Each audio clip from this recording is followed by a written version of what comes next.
Adani group और LIC को लेकर विवाद गर्म है। कांग्रेस ने अमेरिकी मीडिया रिपोर्ट्स के हवाले से आरोप लगाया है कि एलआईसी ने 3.9 अरब डॉलर यानी कि लगभग 33,000 करोड़ रुपए अडानी ग्रुप में निवेश किए हैं। कांग्रेस का कहना है कि ये निवेश ग्राहकों की मेहनत की कमाई का गलत इस्तेमाल है और इसके लिए पीएसी में जांच की मांग की गई है। टीएमसी सांसद महुआ मोइत्रा ने कहा कि जब अडानी भारी कर्ज में डूबे थे और अमेरिका में घूसखोरी के आरोपों का सामना कर रहे थे, तब केंद्र सरकार और एलआईसी ने उन्हें मदद दी, लेकिन एलआईसी ने रिपोर्ट को खारिज कर दिया है। कहा है कि उनके सारे निवेश ईमानदारी और सावधानीपूर्वक किए जाते हैं।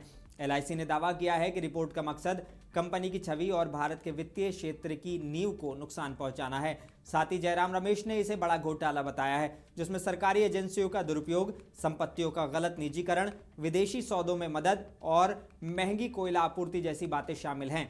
ये मामला सिर्फ निजी निवेश का नहीं बल्कि देश के वित्तीय और सार्वजनिक संसाधनों के इस्तेमाल पर भी सवाल उठाता है। क्या एलआईसी का ये निवेश सही था या गलत? ये बहस अब संसद और सोशल मीडिया दोनों पर गरमाई हुई है।